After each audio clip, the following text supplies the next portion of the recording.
Witam Państwa. Welcome, ladies and gentlemen. My name is Jarosław Gugała, and it's my great honor to moderate this meeting and interview with the renowned Jewish Israeli writer David Grossman. During Big Book Festival, I would like to thank organizers for inviting me yet another time to this fantastic event and letting me actually get in touch with these great people like David Grossman. Without any further ado, we know who he is. He's already with us online. The whole interview will be run actually in the English language. If you need the interpretation, we have interpreters in a booth and they will interpret for you into Polish.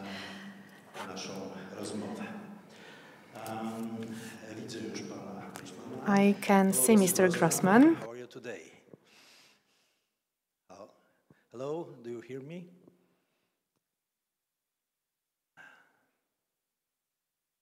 Hello, Mr. Grossman?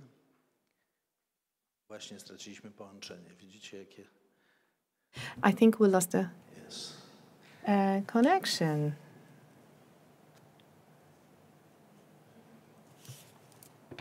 Próbujemy się.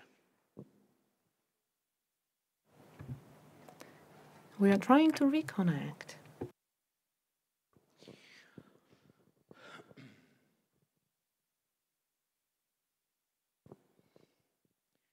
Mam nadzieję, że dzisiejsza burzowa pogoda nie będzie nam dostarczała wielu takich. I hope that today's stormy weather will not create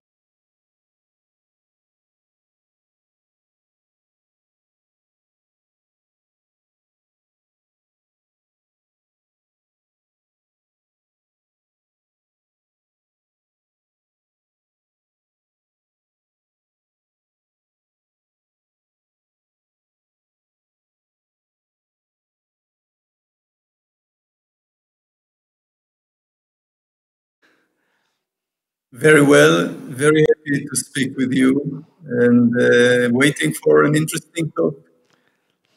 And how is the weather today in Israel? Because here in Poland we have storms and rain. Here it is really like fire. We have 37 degrees. So we are more happy, I think. Yeah, but it's good to see you. Okay. I think that we can start our interview, our conversation. I know that you prefer to talk about the literature, about your books, than about policy or the situation in the Middle East or Israel. And I will respect your choice, but yes. But there is always the but. Yes. I'm not able to run away from questions related with the policy and the joint history of Poles and Jews. For many reasons. One of these reasons is the Holocaust. The large part of the Holocaust happened in Poland. Our country was during almost 8 centuries the homeland for the biggest part of Jewish population. But during the Holocaust, Poland has been converted in the biggest Jewish cemetery in the world.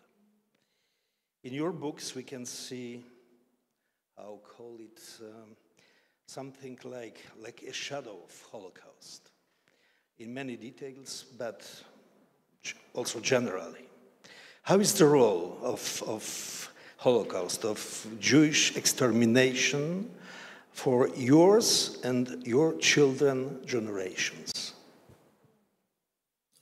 Yes, thank you for starting with this question, because it is so important and essential for me. I was born in 1954, 9 years after the end of the Second World War and the end of the Holocaust. And yet, it is like a heavy shadow that overcasting us here in Israel until today. I think that you cannot go through such a trauma as a nation and as individuals without having very deep scars and very strong effect on many walks of your life, from the way you are raising your children or even deciding to bring children into such a world that allows such atrocities to happen. And it ends with our politics, which is a politics of survivors and of frightful people. Because you see, the option of annihilation has been engraved in us, has been formulated deeply in us, and it has an effect on anything we do. I think we tend to be sometimes over-aggressive when we have to be just defensive. But the fears are so close to the surface that sometimes our consideration and our decisions are influenced by it. And again, I thank you for starting with this question, because you, of course, know there was a big debate in the last year, the role of Poland and Polish people in the Holocaust. Yes, this is very difficult. This is a very difficult subject for us, a very difficult topic, and I think that we are in the same situation like the hero of your book, See and Laugh, of the first part, a little boy that is looking the truth about Holocaust. We in Poland have many books, we have many conversations, we have many versions of this genocide, but still we are not able to talk all the truth about, and especially about the role of Poles in the Holocaust. And this is a taboo in Poland till today, but the younger generations are not so afraid. They want to know the truth. They ask about this question, and we are in the processes of discovering the truth. How is this situation in Israel? Is only one version of Holocaust, or these are many versions of depending of the people of the human experience during this period? Yeah. Well, it's two different questions, but first, I think what you said, what you told us about the role of the young generation in Poland, I find it very important. Those harsh questions must be asked. Poland cannot ignore its part in the Holocaust, in the Shoah. I know that they also suffered from the Germans, but after I heard thousands of cases of people who have been tormented here, chased like animals sometimes, murdered, bereft of their human dignity, I think no one can really deny the part, or even in some situations, the enthusiasm with which Polish people collaborated with the Germans, with the Nazis. You asked another question about how is it in Israel, if there are different versions of the Shoah. Frankly, I don't think that there are different versions of the idea of genocide that has been inflicted on us. But I think there are so many versions of the way people behaved in the Shoah. Shoah is the Holocaust. So many different approaches to this catastrophic experience. So many lessons to be learned from the experience of people.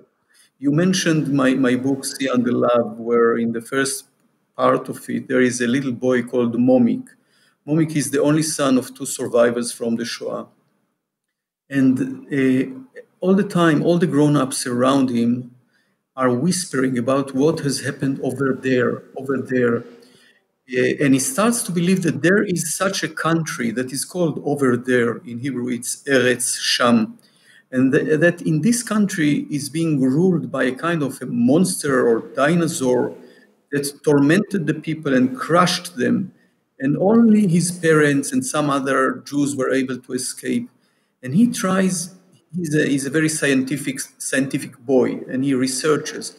So he started to create for himself a little country of over there in order to understand it.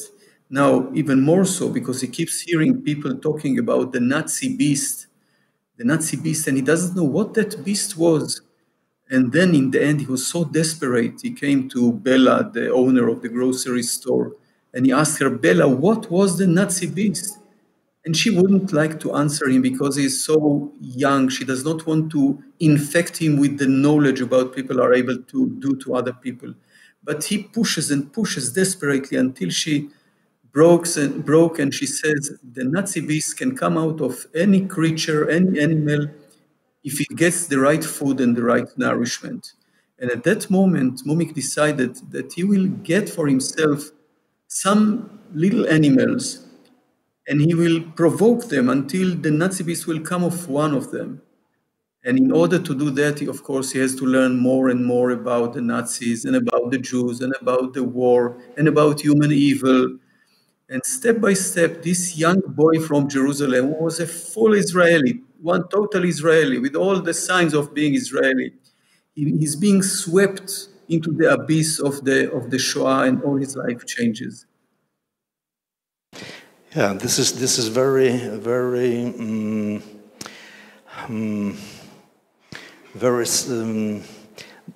dangerous idea in this part of your book. We are now analyzing if the Holocaust can happen another time. Nowadays, the American historian Timothy Snyder, in his book Black Earth, The Holocaust as History and Warring, he's analyzing this possibility. He's analyzing the conditions that must be done to repeat Holocaust today. How do you think about this very dangerous and cruel idea? It is a very tough and painful even thought that the Shoah will repeat itself. Probably, if something happens, it will not be exactly as it was. But I would be very careful in speculating regarding the future of this question. Nobody can know, and I think our contribution to this debate is not to describe how it will happen, but to try to think how we can prevent something from happening. And I think it should be done first and foremost through education. And the education should consist of two arms, two systems. One is the scientific. We have to try to learn as many facts and information about what was able to bring about the Shoah, what created it, how it became so efficient, how this monstrous idea became so popular in the mind of so many millions of people. What happens to a society that gets used to all kinds of fascist and anti-Semitic ideas to the extent that it is willing to collaborate with this machinery of mass murder? So this is important. This is the historic research and investigation. But this is not enough. I think we need both history and art.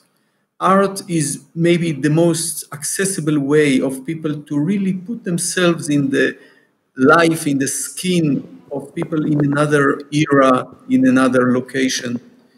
And I think that if we have the two, the combination of the two, the science and the art that allows us to become the people who have been murdered in the Shoah, or identify with them to an extent that we understand what did it mean to be there? What did it mean to be a child who for the first time sees his parents naked before they are being shot?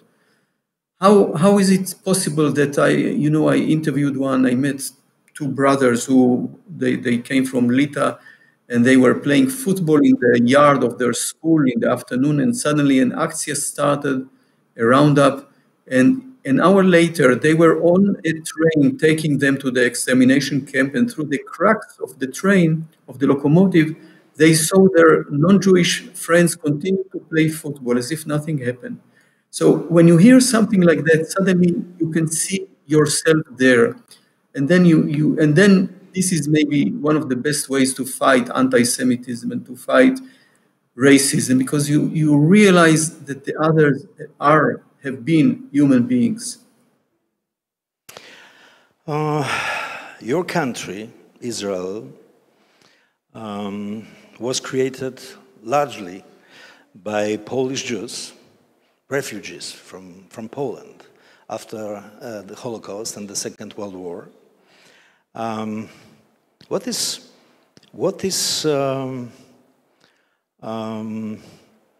Poland? What Poland means for Jewish people now, for your social consciousness today? Well, you are right. The country was created by people from Poland, from South Europe, and then later came people from Arab countries like Morocco and Iraq and Egypt.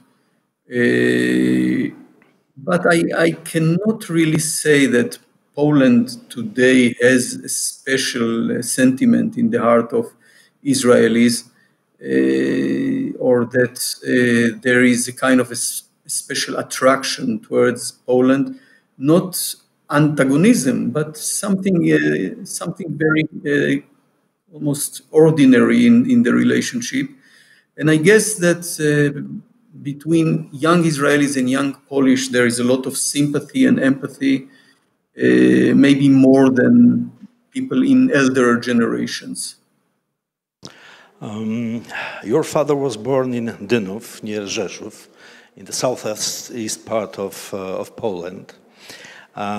Did you visit this place? Are you looking for your Polish roots? I went there with my brother and my parents some 10 years ago.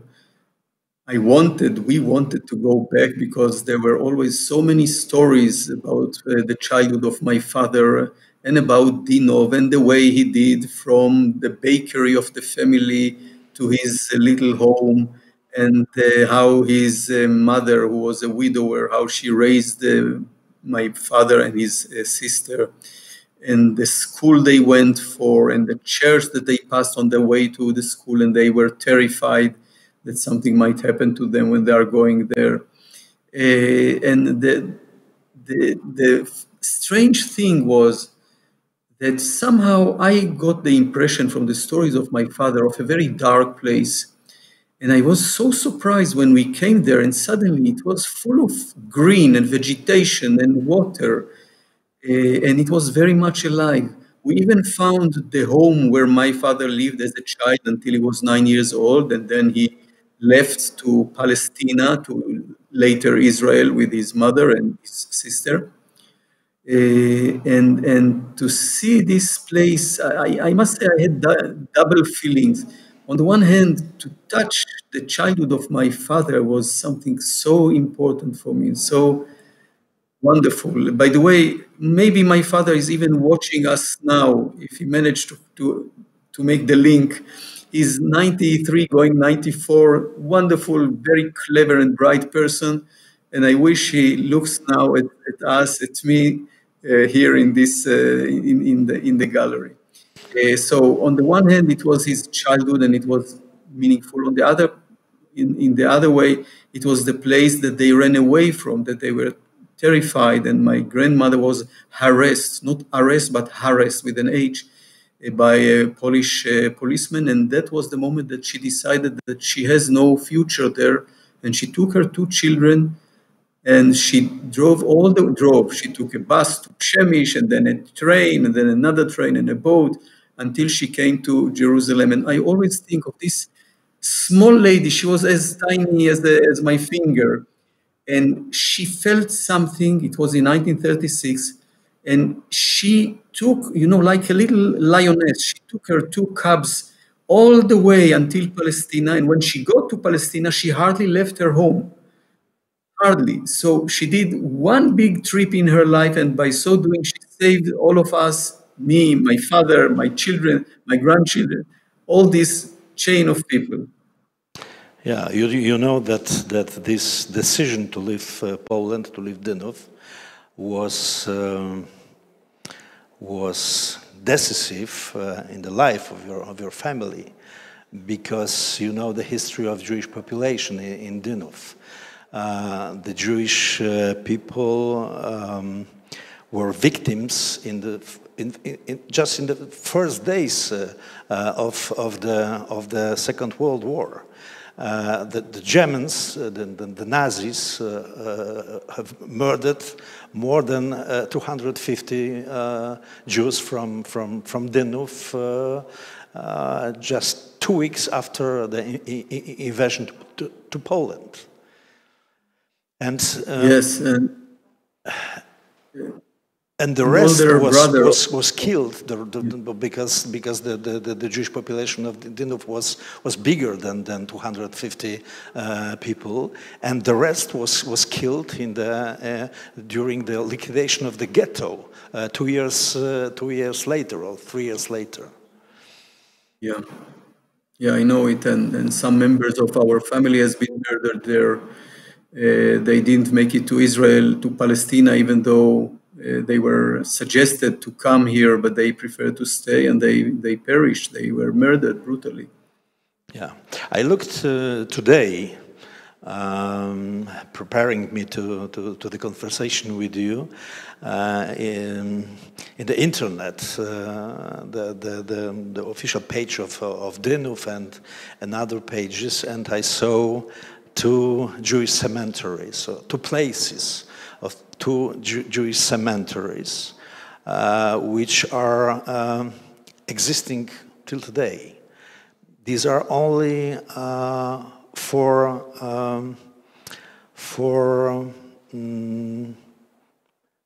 menorahs of conserved. Only 4. Yes. After so many centuries of the joint history, now only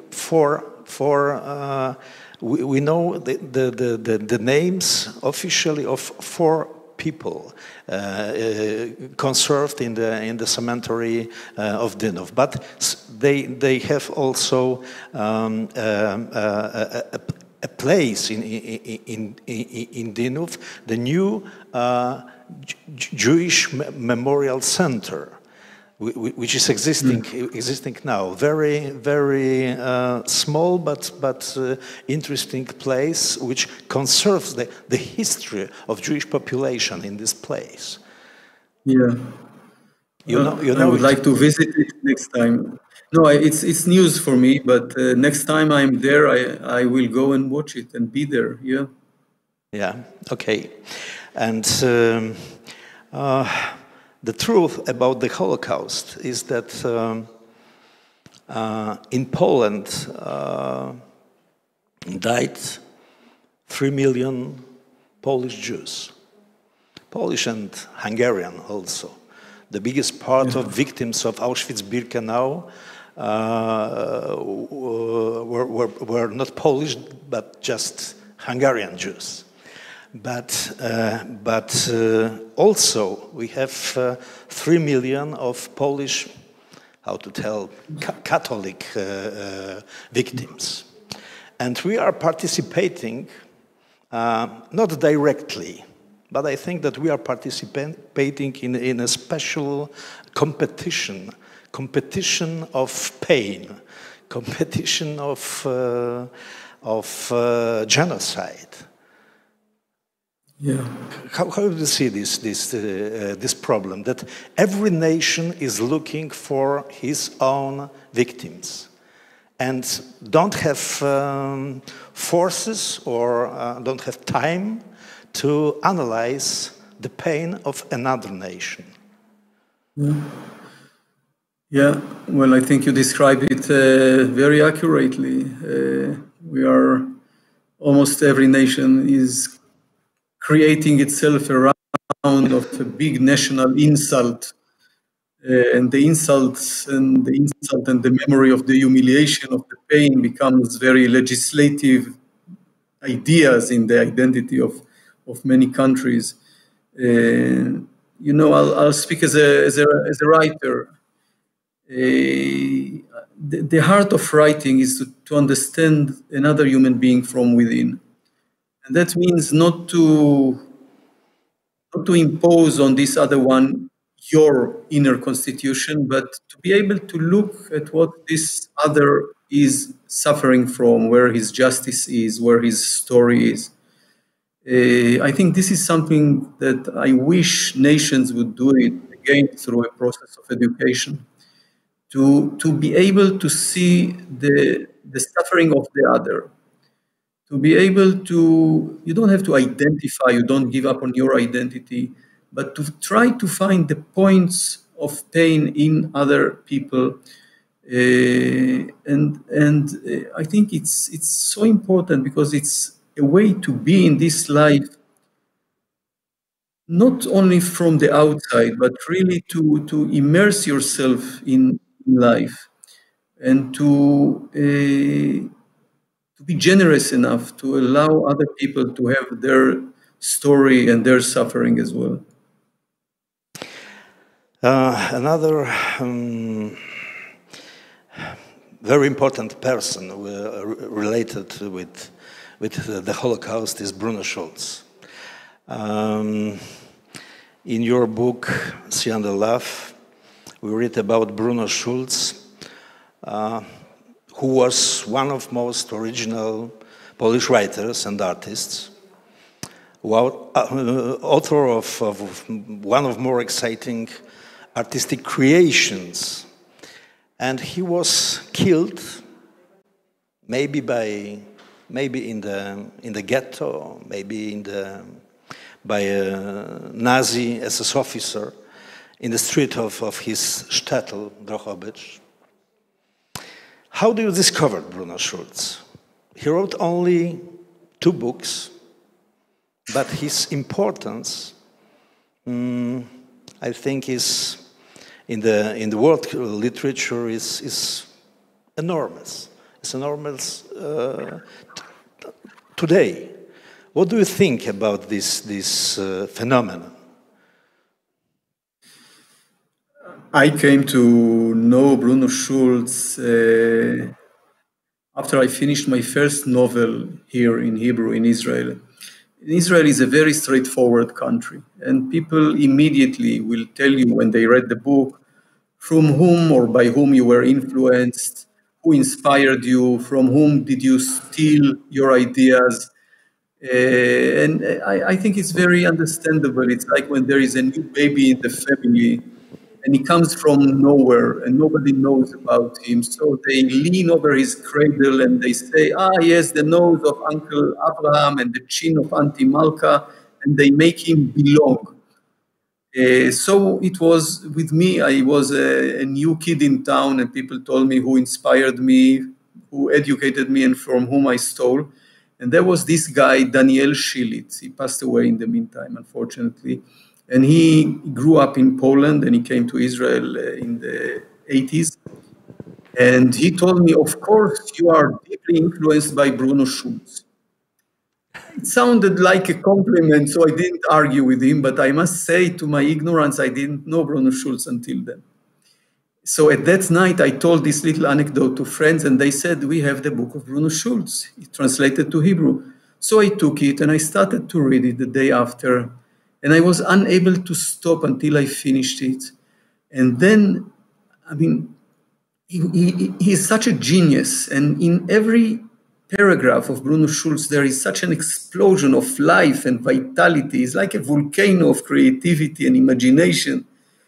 And I read it, I was drunk with it, and then I came to the epilogue written by one of his translators, Joram Brunowski, and there it said, he described the story, the most famous story, but unfortunately not very true, but who cares? It has been engraved in us, this story, about two officers of the Germans who fought with each other, and one of them saw Bruno Schultz on the corner of Czacki and Mickiewicz streets and pulled his gun and shot him dead, and went to the protector of Bruno Schultz and told him, "I've killed your Jew."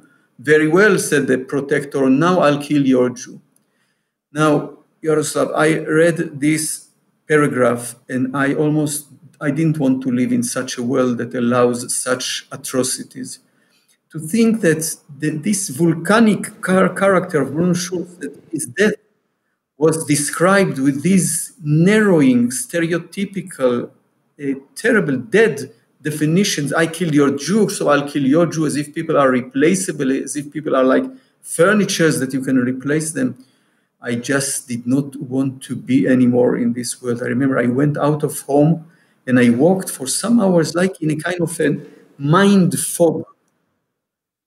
And then I decided I'm going to write about him. I want to write a book that will have 1/1,000,000th of the vitality and the creativity of Bruno Schultz. And then I started writing See Under Love. That was my way to continue to be, to find a way to be in this life and to think, had I been there, yes, me, David, had I been there in the Shoah, in extermination camp, in a place that was all built and meant and programmed in order to erase my individuality, my uniqueness. What still could I have had in front of this total obliteration of my being, of myself? What would have been left of me if everything, all my biography, my connections, my love, my talent, whatever, if all this was erased and replaced with a number tattooed on the arm? And that's why I wrote this book, to put myself there and to answer two questions. How, as a Jew, I would have behaved and felt had I been there in extermination, in the Shoah, and how, as a Nazi, what one must do, what one must erase in oneself in order to erase others with such magnitude, such carelessness and indifference and brutality. And this is the fruits. The book See Under Love is the fruits about my question, my hesitation. It is also was the way to answer the question: how can one bring children to such a world? And I wanted to have children, but at the same time I was afraid of how can you send a child to such a cruel world? And the book, in a way, helped me, gave me an answer for that. In your See Under Love, the second part, the second article is about Bruno Schultz, and you describe there your visit in Poland. Was it true, all this history that you describe? No. No, I'm a writer, don't believe me. I'm a writer. I mean, I asked people, I made the research, I imagined, I dreamed about these places, but I haven't been there not in these places. I was in Poland years after See Under Love was published. But this is the fun of literature, Jarosław, that you can be so many others in so many other places and you are not limited, because what I feel is that we are outrageously limiting ourselves all the time. We are narrowing ourselves. When we are born, we have so many options, so many ways to be in this world. But over the years, very, very fast, we narrow down, we congeal, we congeal to one body, one gender, one sense of humor, one life philosophy, one humor. It's not enough, because there are so much more to be revealed and explored inside us. Now, when you write a book, when you totally disarm yourself and allows yourself to flow in all directions, you can enjoy so much being these others. I remember I wrote in one of my novels, A Woman Escaping the News, I wrote about Ora. Ora is an Israeli woman, around 50 years old, and she is the main locomotive of this book. And I wrote her for 2.5 years, and it was not enough. It was not enough. I did not really know her as a writer should know his characters, almost in the biblical sense. Yes, it's written in the book of Genesis, and Adam knew his wife Eve. Actually, I'm not sure he understood her, but he knew her. So should do the writer, to know your characters. And after those 2.5 years, I felt desperate. I felt I don't know her. I cannot be her. I thought I'm losing this novel. And then I did something that until today, I'm surprised at myself. I wrote her a letter. I just sat and wrote her a letter with a pen and a paper. And I wrote, "Dear Ora, why are you so stubborn? Why don't you surrender to me?" And I tell you, the moment I wrote these words, it pierced me. What a stupid I was, because it is not she who has to surrender to me. It is me who must surrender to Ora, to the option of Ora inside me, to the option of a woman inside me, to the option of this specific woman inside me. And when suddenly I formulated it in such a way, everything was flowing, you know, as if all the obstacles were crushed down, and suddenly she almost wrote herself. And it was such a pleasure to be her for a time. But it's such a pleasure to be almost every other. When I wrote about an old storyteller, a Palestinian storyteller in the occupied territories, when I wrote about a dog, for example, when I wrote about an Israeli man who is jealous at his wife so much that he creates a lover for her. So all the options because as I said, we all consist of so many options, and we don't allow ourselves to feel it. I'm very impressed by your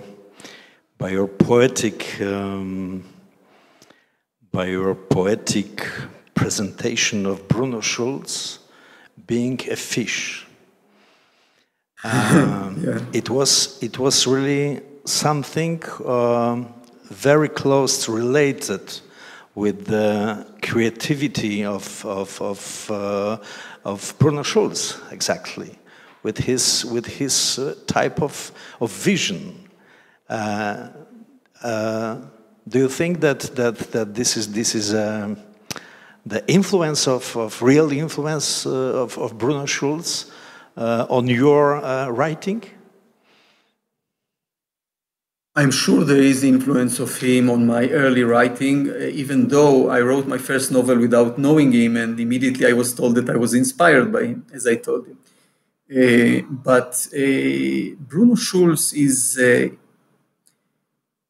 guide to what I see as a total writer, that you create worlds with every new story. Even if the story is 3 pages, he created the whole world.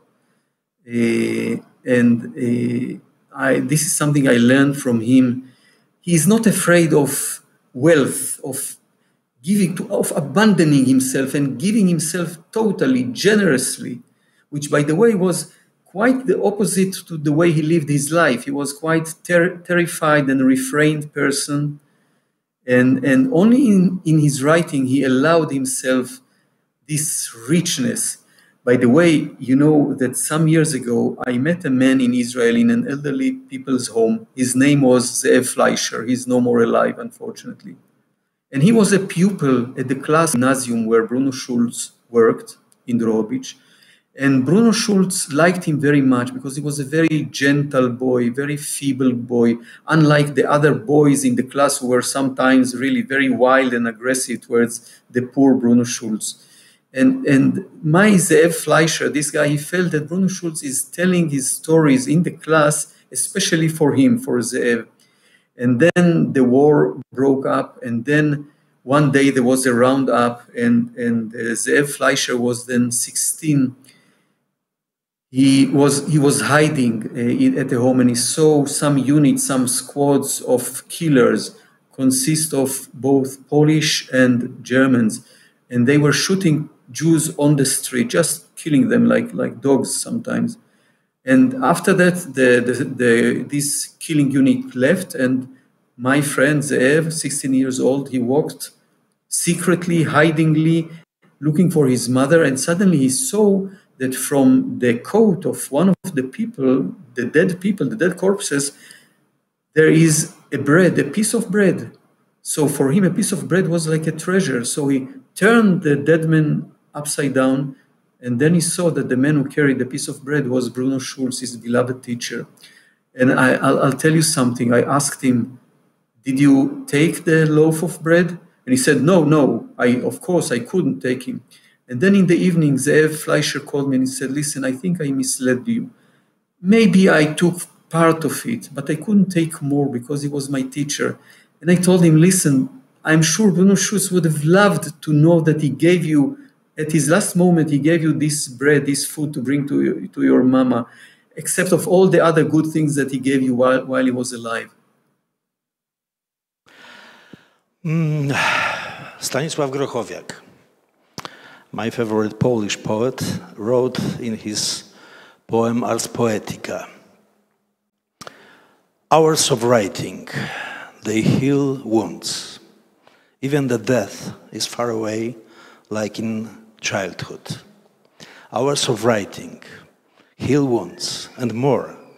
They hold back from inflicting wounds. Look, you have opened your mouth to insult someone, and you stay with open mouth, surprised like a child. I would like you, I would like to ask you, what are the hours of writing for you?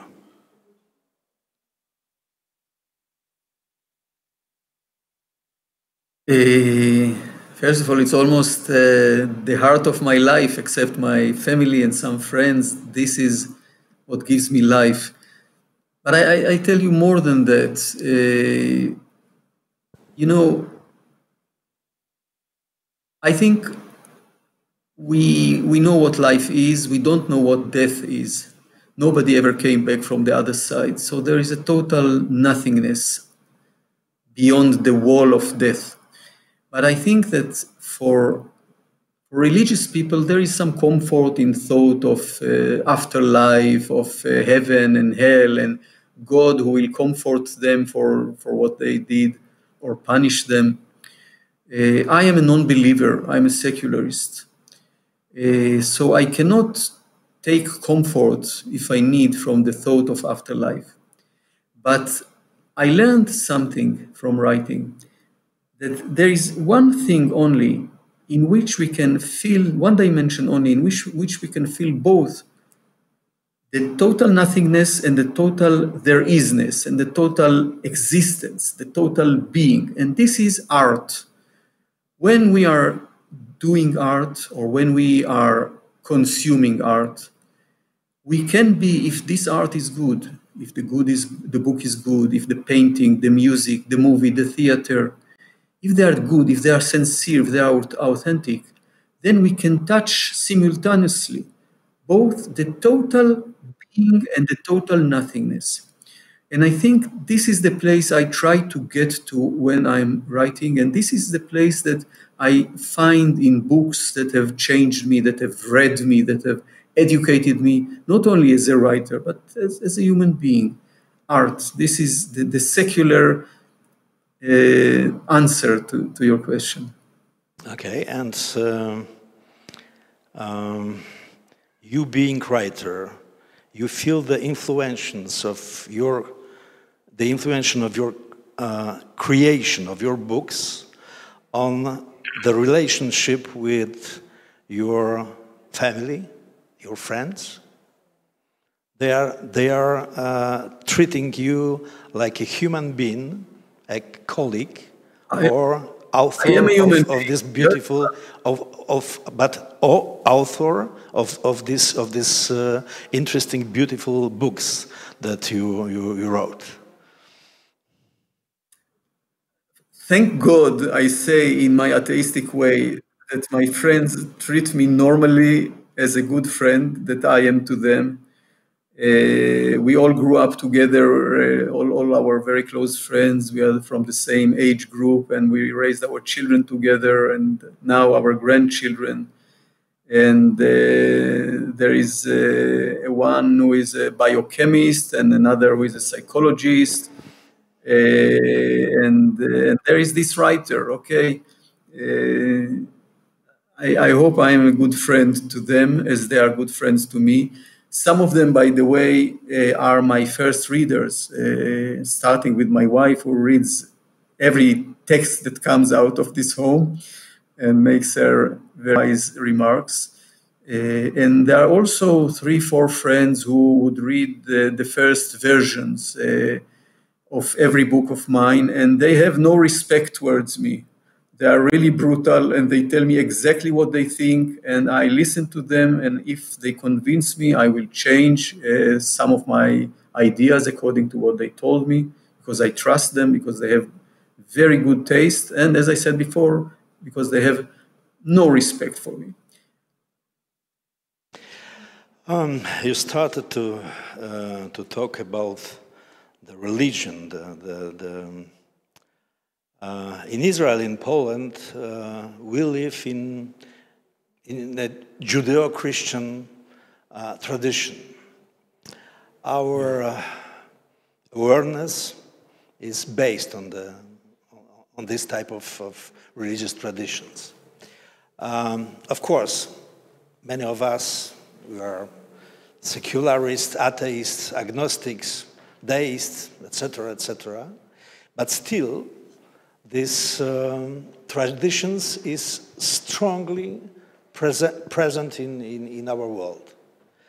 I would like to ask you, what role does the religion or religion's customs play in your life and in your writing? Because I wrote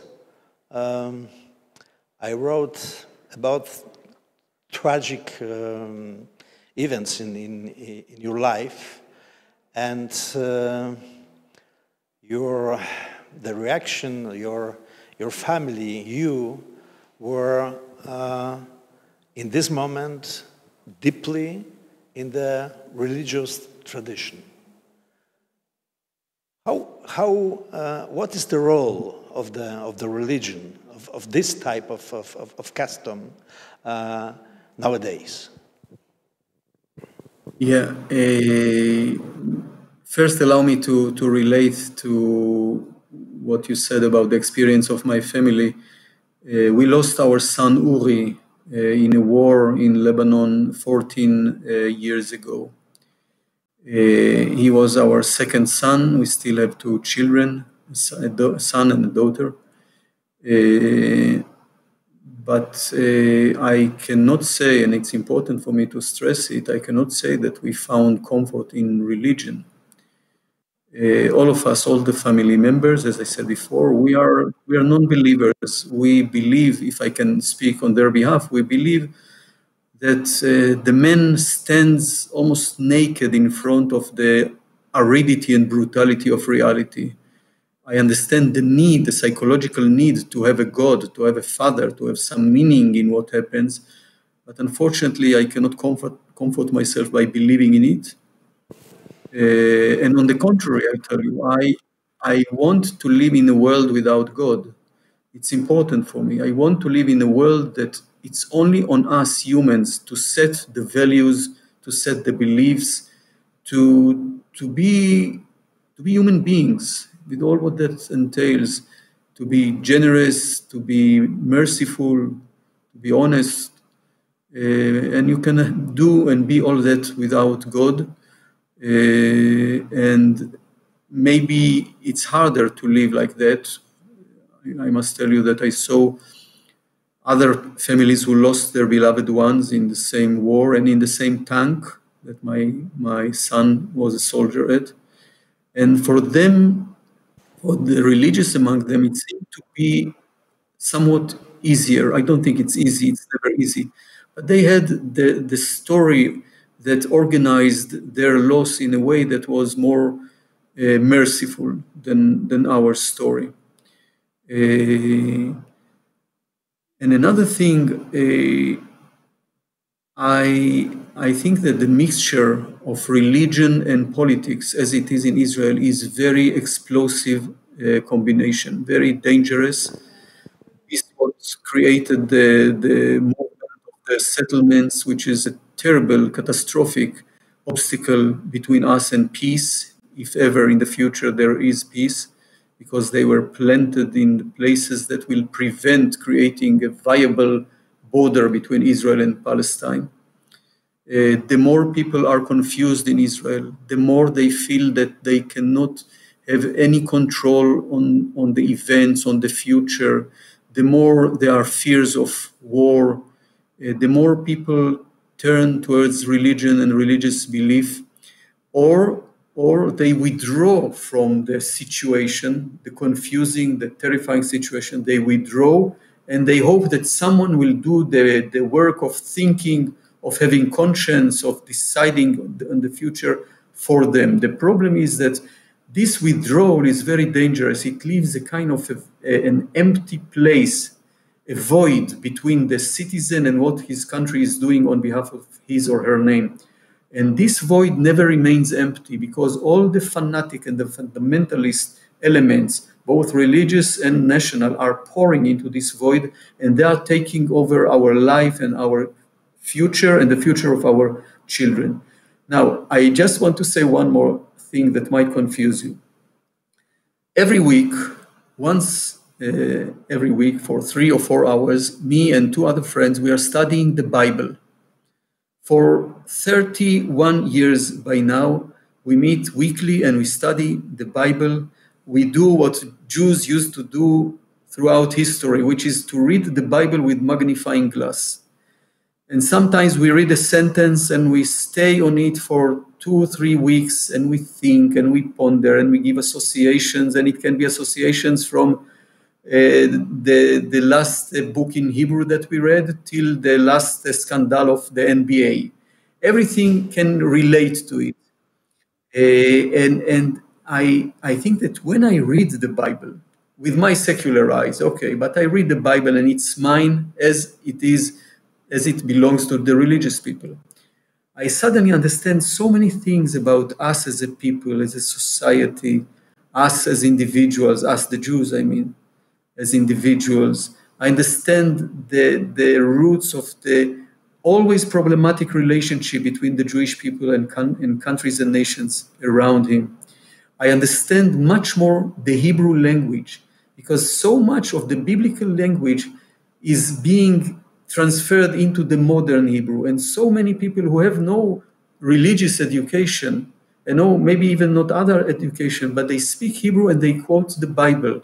And it's amazing to think that if Abraham the patriarch, in Hebrew is Avraham Avinu, Avraham our father, was to sit with us to the dinner table, he probably would have been able to understand the conversation of my 5-year-old granddaughter. There is such a sequence of this language of almost 4,000 years. Can you imagine? It's something very rare. Very few languages in the world have this sequence. So much history is embedded, rooted in our language. Yeah. Do you know which date we have today in the Jewish calendar? Do you use this calendar? I hardly use it. I know the year. It's Tafshin Pei, and we are very, very close to Rosh Hashanah. Rosh Hashanah is the first holiday and the first day of the year. So the month is Elul, but I cannot give you the exact date. Okay. You were talking about the fatal mixture of policy and religion in your country. We have the same problem here in Poland. It's another religion, but the problem is the same, of course. And I want to ask you a question, ask you like a citizen, not writer. What is the limit of the criticism in the patriotic contest. You are a citizen of Israel, and Yes. there are limits of your criticism of Israel, or not? Or we must, being humans, being not only citizens of one or another country, be able to criticize our homeland, our government, Yes. our people also, our brothers and sisters. How do you think about it? Yes, I'm sorry, I'm not sure I got all your words. Suddenly it was cut, but I'll try to answer what I thought you asked. First, of course, we have the right to criticize everyone and, of course, ourselves. And it's important that the society will be critical, that the journalism will be critical. This is the way to correct things, to change things. As long as it's done without hatred, but without empathy and understanding to why people are doing the terrible things they are doing, then it's okay. It's important. I'm quite critical about what happens in Israel. I'm critical about the situation of our democracy that is fading out and becomes more and more fragile. I'm critical towards the way the Prime Minister is really shattering, breaking down many important systems, the juridical system, the police system, sometimes also the papers, the newspapers system. I think that we are in quite a problematic situation in Israel.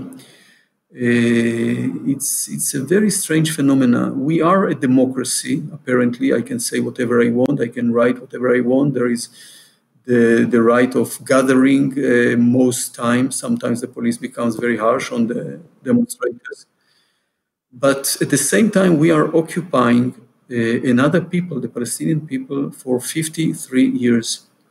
So what kind of democracy it is that keeps in the attic a whole other people and oppress these people and don't allow them the rights they deserve and do not even think of making them part of the legislative system and of the ruling system. And I think, for many years, I think that we shall only start to solve our problems as Israelis when we have peace with our neighbors. Only when we have peace with the Palestinians and maybe with other countries. Right now we have a very good and optimistic change because there is going to be peace between Israel and the Emirate, and this is important. But the general atmosphere is of a country that is claiming to be one thing and doing other things. And even when I criticize Israel, I have in my mind two things. First is the knowledge and the idea that the fact that we have a state is a miracle. Miracle is a religious term, but I will use it in the secular way. It is a secular miracle. It's against all odds that after the Shoah, after the Second World War, in which a third of our people has been killed, murdered, we were able to come to Palestine from many, many countries who had no idea about democracy, by the way, like Romania and Morocco and Egypt and Iraq and Poland. And we created a democracy. So it is a miracle, and I recognize this miracle even when I'm critical about the policy of the state. And the second thing is that I think that only having peace will allow us to have a feeling of home. Now, the feeling of home is something very existential to our being as Jews and as Israelis. I think that one of the basic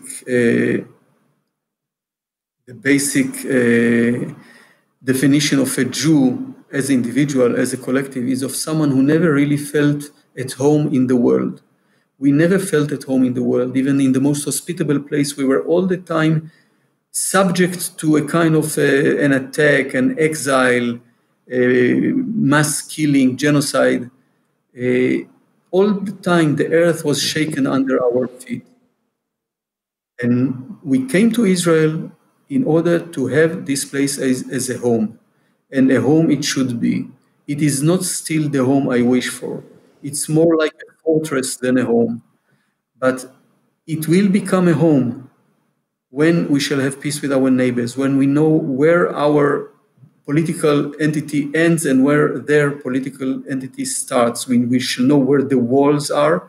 And I'm saying wall, but I don't mean this cement wall that's buffer between Israel and Palestinian, but like any normal border between two neighboring, not hostile nations, with many doors and gates to allow trades and people and ideas to commute.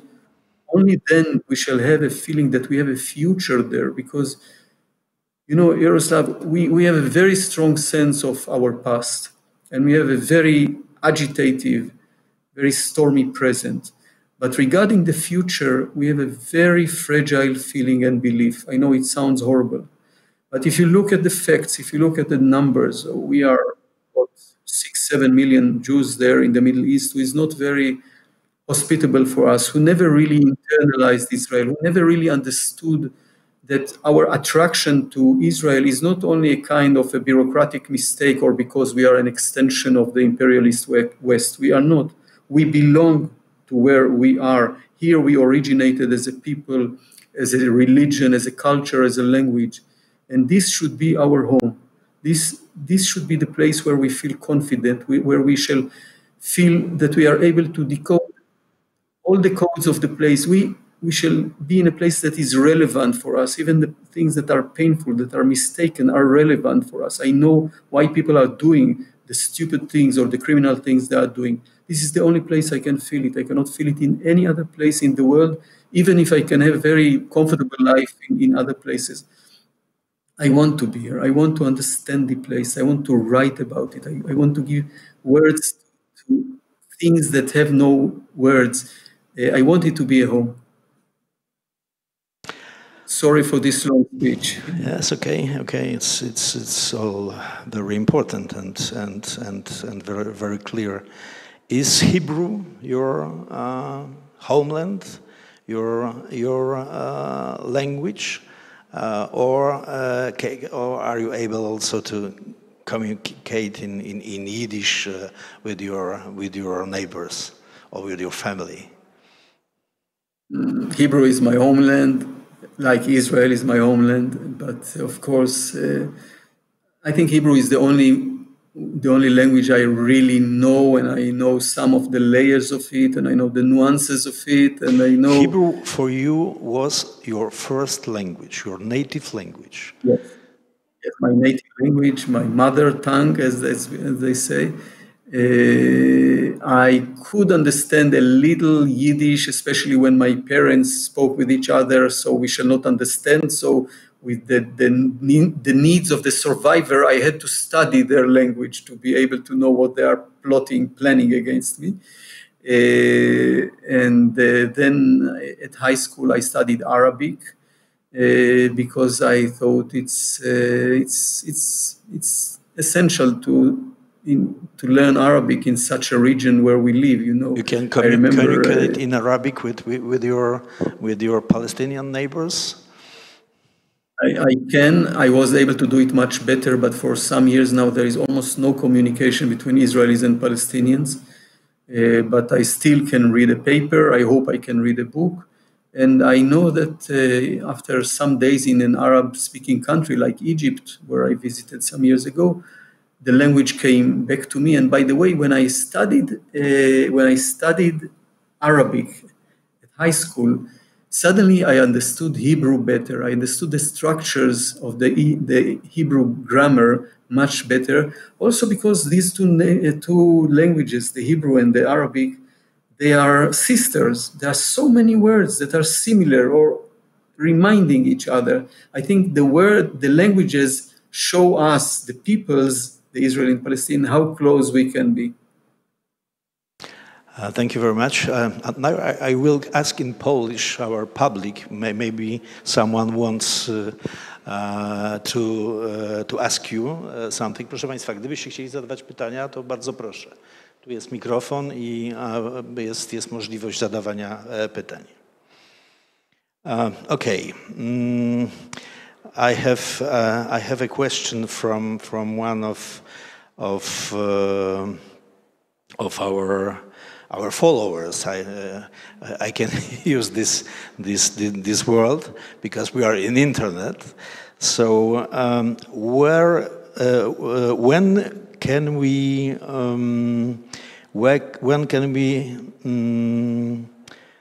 have your next book in Poland, in Polish? My next book is called Life Plays With Me, and it was published until now in some countries, in some languages, and it will be published in Poland, I think, in the coming months. I think the last novel that I have in Polish is A Horse Walks Into a Bar. Yeah. So Life Plays With Me is a totally different story in a different setting. It takes place, part of it in Croatia, and part of it in Israel. And it's a story of three women, grandmother, her daughter, and her granddaughter, three strong women who are making a trip to a place where the grandmother has been tortured during the time of Tito.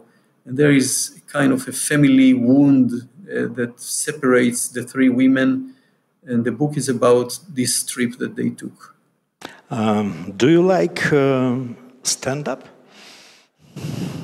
Not necessarily. I mean, when it's good, when it's really good, yes, Sarah Silverman, for example, Amy Schumer, and then it's wonderful. It's really wonderful. But usually, the stand-up comedians, or maybe those I noticed here in Israel, are very polite.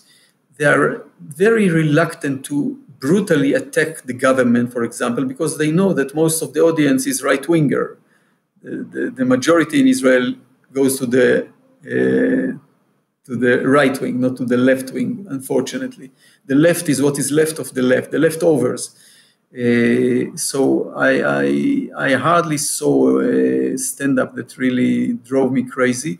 I must say that until I wrote The Horse Walks Into a Bar, which talks about a stand-up comedy session, I never went to see it, really. I never saw it real. I saw some stand-up episodes on television. I saw Seinfeld, if this is a stand-up. So I had to invent my own idea of stand-up. What I dislike about stand-up is the cynicism of it, because I think cynicism is a way of not taking responsibility for everything and to buffer between you and reality. These are my relationship with the stand-up. Yeah, but your book, Horse Walks Into a Bar, is a stand-up. Something like that. So you are one of Israeli famous stand-uppers. Okay, thank you very much for the conversation, for your opinions, for your books. Thank you for accept our invitation. And it was a big honor for me to can speak with you today. Let's compromise on pleasure, okay? See you. And it's mutual. Thank you very much. I heard a lot about you, about both your wisdom and your courage, and I'm very proud that you chose me to talk with me. Thank you very much, Jarosław. Thank you very much, and see you. See you next time. See you here or there. Yeah. Bye bye. Ciao. Bye. Dziękujemy bardzo.